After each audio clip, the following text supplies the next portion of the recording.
So something happened there which created temperatures between 800 to 1100 degrees centigrade. Is it a meteorite? Did it land slowly for some reason? It's become a station of knowledge and grace.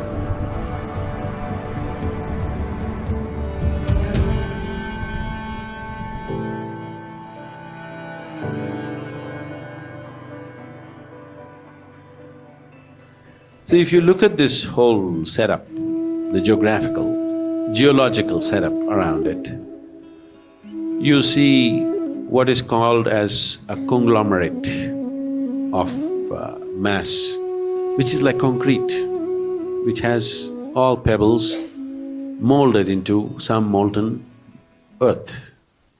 So something happened there which created temperatures between 800 to 1100 degrees centigrade, which melted the soil, but which did not melt the rocks. If a volcano happens, rocks melt because the temperatures go up to 3000 degrees centigrade. If a meteorite lands, temperatures hit 4000 to 6000 degrees centigrade, so everything melts. These are the two phenomena we know which generally create that kind of temperature. Or if the tectonic plates move, which has definitely happened in the area, if they happen, then also temperatures could raise because of the friction and things could melt. I really don't have enough scientific information as to what is the kind of temperatures that happen. Some Russian scientist says that this kind of tectonic clash could create that kind of 800 to 1000 degrees centigrade, and soil could melt and all this stuff. It's possible. That looks like the most sensible scientific explanation that one can give. So soil melted and the rock did not melt. That's why you see all those mountains like concrete standing up with all pebbles sticking all over the place. All the mountains around when you are walking are like concrete mountains. You can see pebbles and molten soil. But Kailash alone is standing like a steel, like black steel, it's standing there. And last time we sent people right up to the core to get some rocks from the mountain itself. And we have them with us. We see that it's energy-wise, it's reverberating in a big way, but we do not know the geological composition of this. Is it a meteorite or is it a certain rising that happened from the earth itself? We do not know that exactly. Geologically, they say it's a certain rising. Why this rising happened, all this, I have not found any logical explanations to this. Why a peak would rise like that, I really do not know.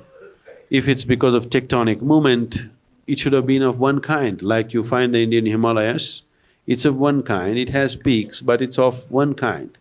Here it seems to be different. There may be a geological explanation, I do not know. But you can see geologically it's of a different structure altogether. Either you can try to read miraculous happenings into this, or if there isn't anything like that, it's just a natural earth formation happening that's happened, and somehow this peak had more integrity. Obviously it has because of the kind of rock that it is. So Shiva and other yogis chose this place because this was a good place. That could be the most sensible explanation. Or there could be some other crazy happening because there's a crazy lake next door. So there could be some possible craziness out there in its making. Or it could be just a natural geological happening. Both are possible. We need a scientific assessment of this, which we haven't found yet. Story-wise, Shiva is always sitting at the peak of Kailash with Parvati sitting on his lap, on his left lap.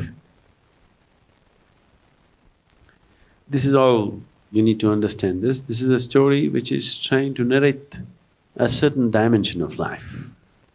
This is not a physical thing that there's a man sitting there and a woman sitting on his lap. That's not the point.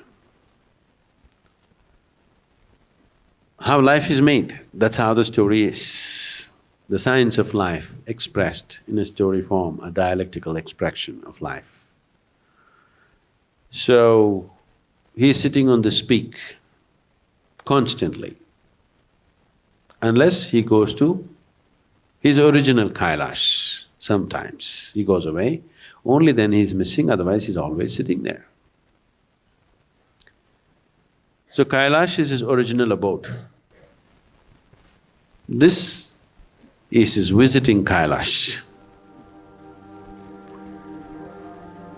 It has many aspects to it. We've been promising you that we will find out the nature of this material, what this is, and I sent a few pieces with one of the Detroit meditators. They were supposed to find out and I don't know, I think they must be keeping the stones in their house and worshipping it or something. They got the nice stones and they must be keeping it in their shrine. I don't know what happened, but I have not gotten any reports. Somebody else said there's another place in Arizona and they're going to send it there, and they took a few more pieces from me and I don't know where they went.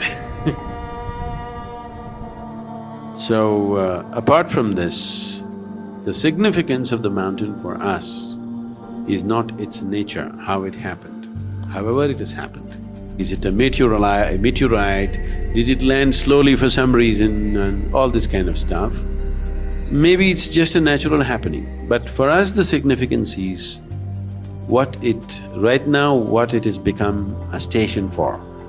It's become a station of knowledge and grace. That's all that matters to us.